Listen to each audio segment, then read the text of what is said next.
Welcome back. Now, according to the Terror Financing and National Risk Assessment, South Africa is at significant risk for terror financing by the Islamic State, a dramatic change from 2 years ago when the risk was classified as moderate and a key reason why South Africa was placed on the Financial Action Task Force greylist.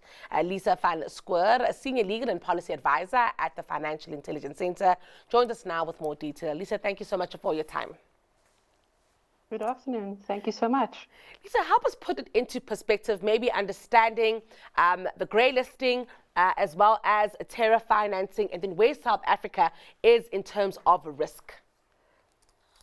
Yes, thank you for this opportunity. In October of 2019, South Africa was assessed by an international body called the Financial Action Task Force. They are the global standard setter for anti-money laundering, counter-terror financing, and counter-proliferation financing of weapons of mass destruction. They develop policies and they assess countries through peer review mechanisms. We remember South Africa, and we got assessed by a number of other FATF member states, as well as the International Monetary Fund and our regional body called the Eastern and Southern Africa Anti-Money Laundering Group. So there are a number of issues, as you can imagine, in the spectrum that get assessed, not limited to those three areas, but also in terms of the technical compliance, the legislation, regulation compliance, as well as the effectiveness of our systems. As a foundation of all of this, countries are required to conduct regularly, from time to time, risk assessments, be it for money laundering, terror financing, or proliferation financing.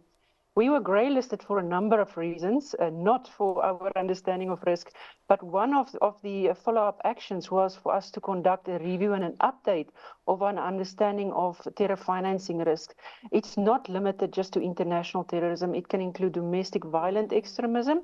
So while people would immediately see the black and white skulls and flags of ISIL, it's not limited to that. And just as a last point, I think a lot happened since that assessment in our understanding of risk. Let's talk about risk here, and of course, maybe even clarifying here, Lisa, it's not necessarily an occurrence of an event, it is the risk. And then I'm keen to find out what informs the assessment that we have, of course, increased in that regard. Absolutely. As you can imagine, these are not information that's lying around. It's not necessarily available in the public domain.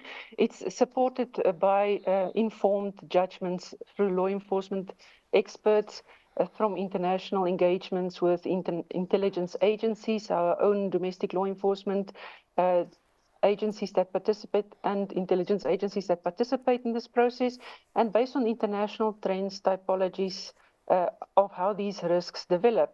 So very useful guidance was developed by the Financial Action Task Force, as well as other international standard setting bodies.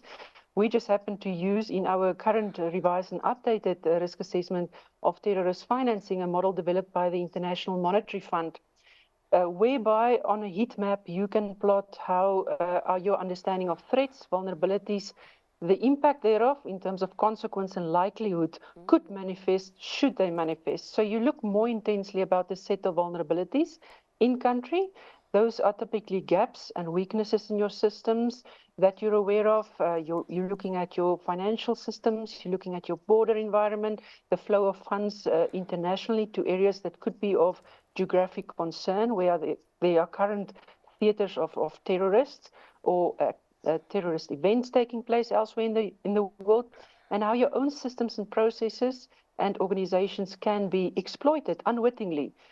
Let me hasten to add, some of these funds flow unwittingly and inside or outside the formal economy, in the informal economy. They might not all be illicit or illegal at the origin or the start of a fundraising campaign, say, for instance, for a non-profit organization, collecting funds for earthquake victims in Syria. But at the end destination, it might be utilized for terrorist purposes.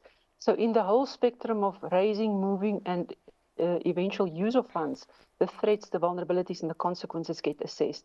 And we estimated in our risk assessment that this moved, the needle moved from moderate in 2019 to high, based on all these factors.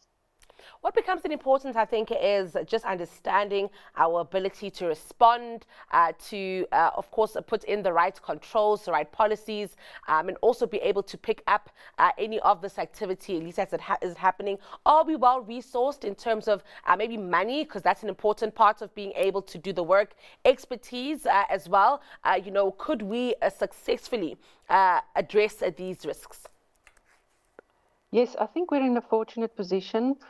Since our assessment and subsequently thereafter, when we were considered a country of significant risk for other purposes, not limited to terror financing, also money laundering, as you can imagine, complex, sophisticated network crimes linking back to the era of state capture. Subsequent to 2019 and in the run-up to us being greylisted, from the level of the President, Cabinet, through our interdepartmental committees, the focus is now on rectifying these deficiencies, on meeting the standards that the Financial Action Task Force is setting up. We've been making huge progress in this regard. Funds has been allocated. A whole slew of legislation has been amended since 2022. I can just briefly mention the counterterrorism legislation itself. And it's a mouthful, if you allow me to read it. It's the protection of constitutional democracy against terrorism and related activities, also known as the Boktatara Act. With that, the amendments that took place in the Financial Intelligence Center Act, the Companies Act, Non-Profits Organization Act, the Trust Property Control Act, and the Financial Sector Conduct Authority Act to rectify deficiencies in the financial and non-financial sector for overseeing and supervising those sectors that reports to the FIC in terms of suspicious and unusual transactions. There's also been a huge emphasis on improving our capacity, resources, and skills for money laundering and terror financing investigations, prosecutions, asset forfeiture, and convictions. So as you can see, the whole value chain has been looked into and are currently in the process of being improved, all set against deadlines that need to be concluded by mid-year, between February and mid-year 2025, to come out of this grey listing process. Well, Lisa, it sounds like it's both very alarming, but also comforting to know that we are on it. We are working on all of it. Thank you so much for your time today.